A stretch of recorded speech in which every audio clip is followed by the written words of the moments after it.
A good example of this is, for those of you old enough to remember the Vietnam War, that there was this atrocity in the Vietnam War called the My Lai Massacre, where a whole, I think, number of US soldiers went into the village of My Lai, and their orders were to kill every man, woman and child, no matter who they were, murder the whole lot of them. It was a war crime. When it was found out what had happened, the lieutenant in charge, Lieutenant Kelly, was court-martialed. And it was a big scandal in the international press. But that happened, as you know, the Vietnam War happened in 1970s. In about 1995, it was 25th anniversary of this massacre, or something, around about that time. A TV channel decided to try and trace as many of those soldiers as it could find, and to see what the effect, the psychological effect, what we'd say the karmic consequences of participating in such a war crime would be. And of those soldiers they managed to trace who participated in that atrocity, those of them were still alive. Some had committed suicide, some had died of cancers, of alcoholism. Of those that survived, they were all just a psychological mess. They couldn't have a relationship, a lasting relationship with a woman. They were alcoholic, into drugs, under therapy.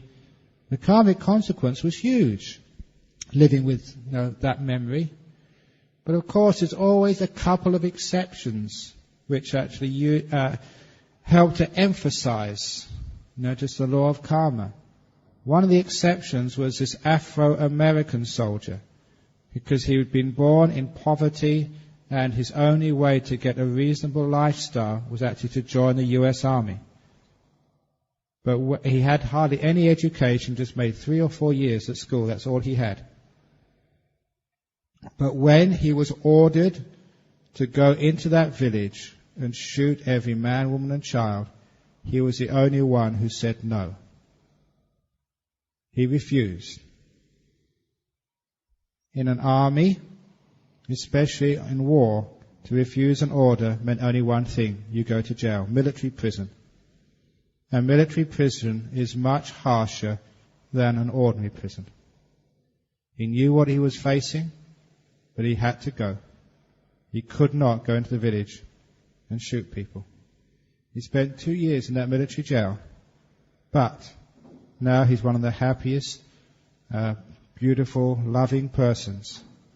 Of all those soldiers, he's the only happy one. And I asked him, how could you do that? You had no education. You knew what you were going to face by saying no. And he said, listen, I just couldn't do it. I listened to my heart. No way I could do that, no matter what they do to me. I can't just go and shoot innocent kids, babies. He followed his heart, not his head. That's why he's happy and at peace. You don't need a great education to be able to do that. Sometimes your education gets in the way of knowing what's really right and wrong.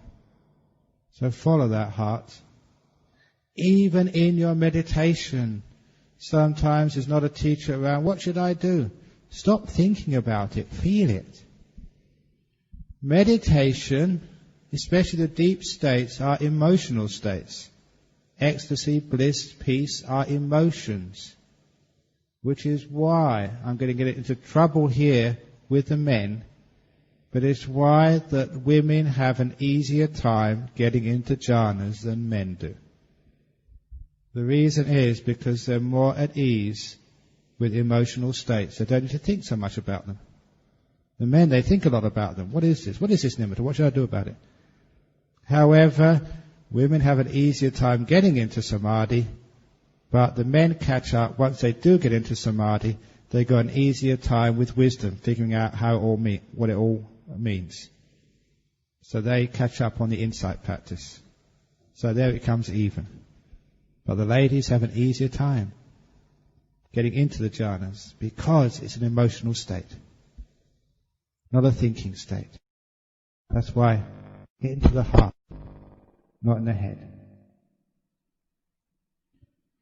The next question.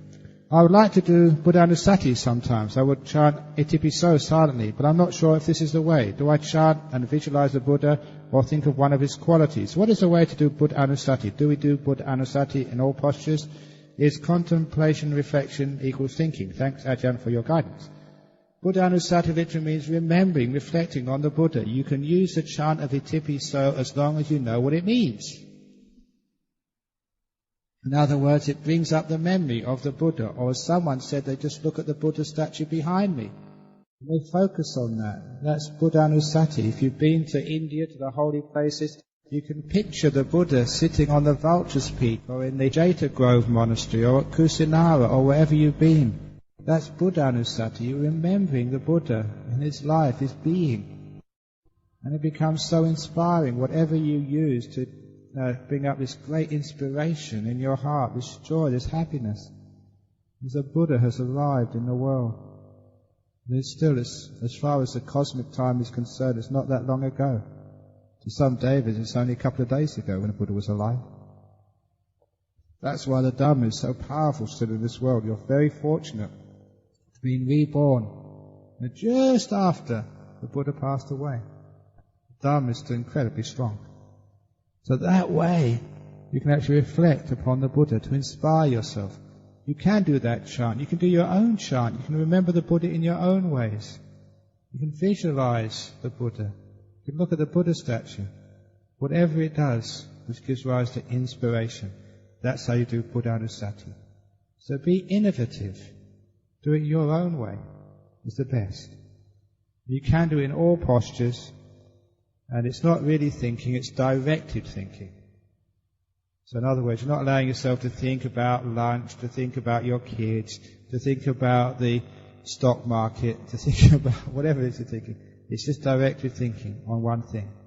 And soon, you will stop all thinking when you get inspiration. Is that okay? Any questions on that? Uh-oh. Time to... Oh, that's 9 o'clock. Next question coming up now. For one who is hard-hearted, how to cultivate gentleness? How does one know one is controlling the mind? How not to control the mind? If you are hard-hearted, then you've got to do lots and lots and lots of metta-meditation. Just to think of yourself. Actually, you're not hard-hearted. What you are, you're like one of these chocolates. On the outside you're hard, but on the inside you've got a soft center. But because you haven't gone deep enough, all you see is the hardness on the outside. Everybody's got the soft center inside. Even the hardest of people, sometimes I've been in these prisons to see these rapists, these multi-murderers. Some of them are just so soft. I believe they see a little cat. And they're to make sure it gets extra, they save some fish from their own meal and take it back into their room to give to the little cat or kitten.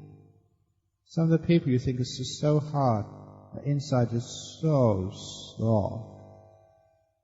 So, what you have to do is you have to go through that hard casing to see your soft center. And then you realize you're not really hard-hearted. And once you get in touch with those emotions, away from your head, into your heart. It's such fun being soft and being kind and being compassionate. You get so much happiness out of being soft. But once you get in there, you never come out again. You never be hard ever again.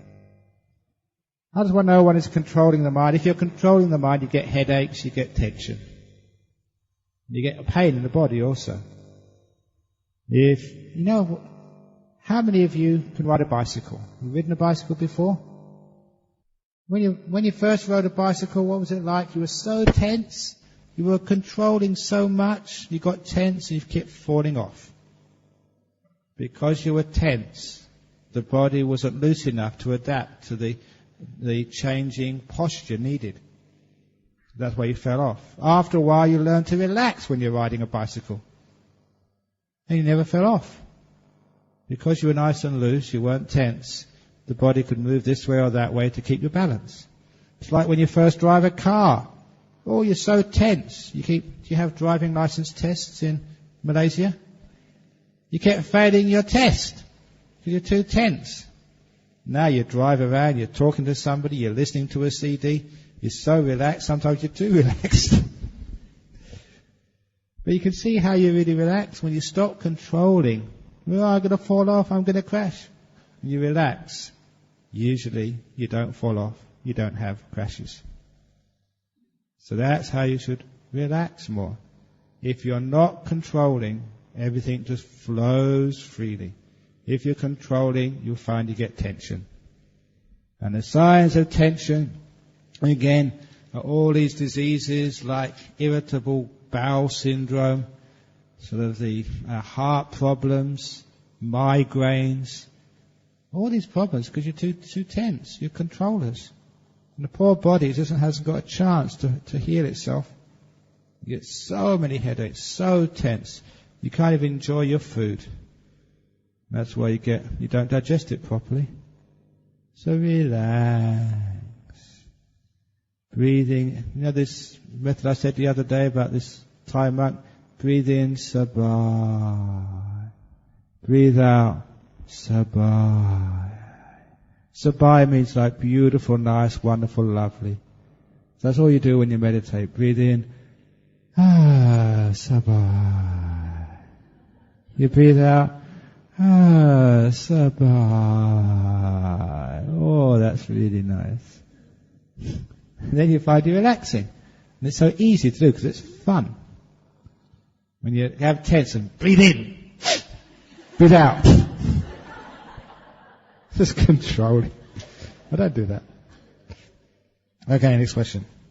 Can Ajahn please go through briefly again the basic method of meditation, the steps? Okay, I think I did that already this morning.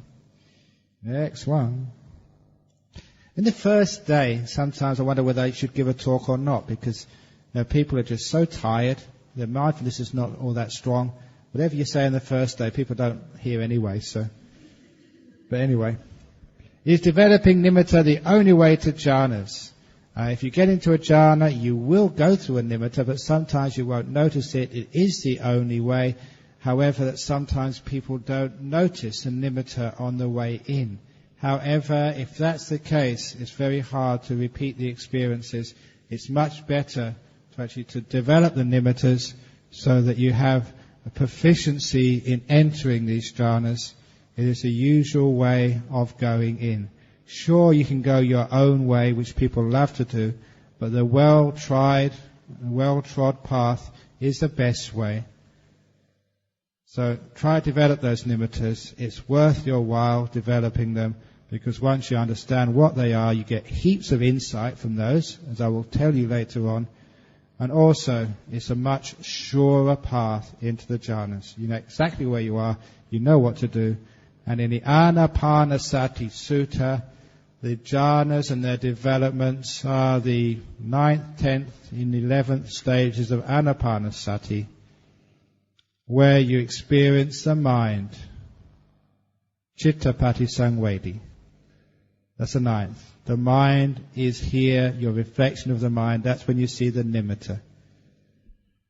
And you have abhipamojayang chittang, which is you brighten up the mind, you delight the mind. In other words, you get that nimitta bright and brilliant. And then samadhahang chittang, you settle it down so it's still. Getting the brightness and the stillness are the 10th and 11th stages of Anapanasati. And the 12th stage is Vimochayang Chittang, to free the mind, which any Pali scholar would know means gaining the jhana, freeing the mind from the world. That's the 12th stage of Anapanasati as the Buddha taught it. So this is actually how the Buddha practiced in Anapanasati. Get to that stage where the nimitta, the reflection of your mind, arises, brighten it up, stabilize it, and then you get into the jhanas. That's the tried and tested way. Dear Ajahn, whenever I breathe as a meditation object, whether it is at the chest, abdomen or nostril, my breathing will become unnatural and forceful. Can Ajahn advise how to solve this problem? Yeah, this is actually a common problem, because as soon as you look at something, you control it. It's as if as soon as you look upon it, it's almost as if it's yours and you take possession of it, you grasp it. That's why it's not natural. Here you're getting some insight into what grasping is. How we can't leave things which we see alone. A mountaineer goes to the top of a mountain. What's the first thing they do? Put a flag on top. They can't leave anything alone.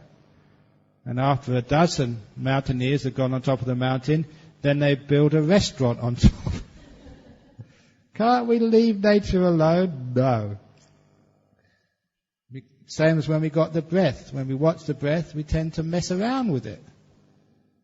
Now the way to solve that problem is to give kindness to the breath. To embrace it rather than control it. To say to the breath, breath, the door of my heart is open to you no matter what you are like. Unconditional loving kindness to the breath. So if the breath is uncomfortable, fine, I can still be your friend.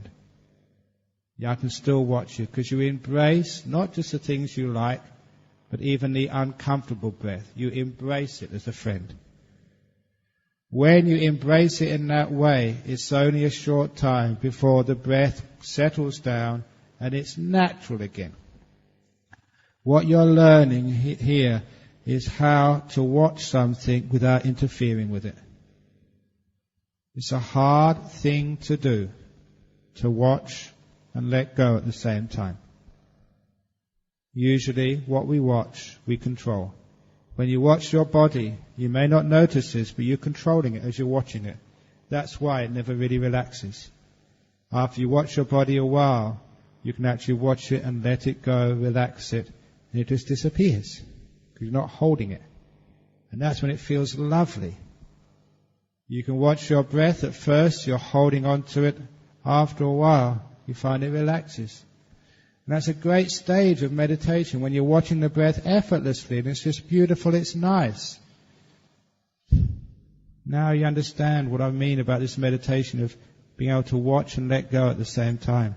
You start with the coarse thing, like your body, and then you go to your breath. And then eventually you get the nimitta.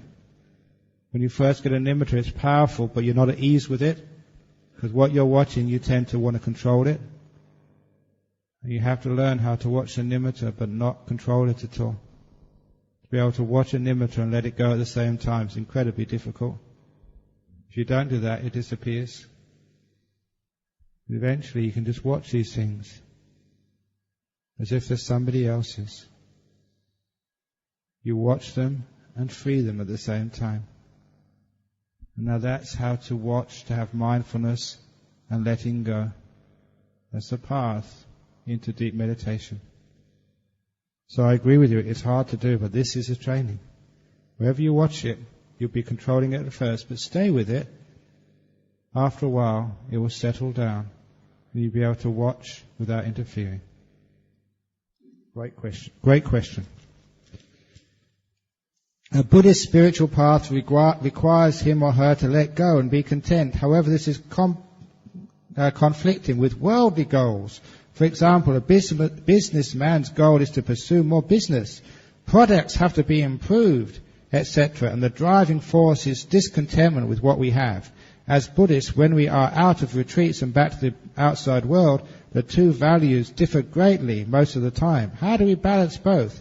How should we explain to non-Buddhists who may feel that Buddhism is too restrictive for their lives due to letting go and be contented?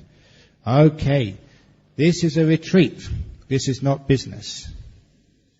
That's why I'm telling you to be content when you're here. But when you go outside, you should work hard. Now look at me. Am I contented when I go outside? I've got so many monasteries to look after. If I was really contented on this retreat, I would have been staying in my room, wouldn't have come out this morning to give a talk. So, there's time for contentment. There's time to put forth energy and work. And obviously you have to know the time for both. When you're doing business, give it everything you've got, 100% effort.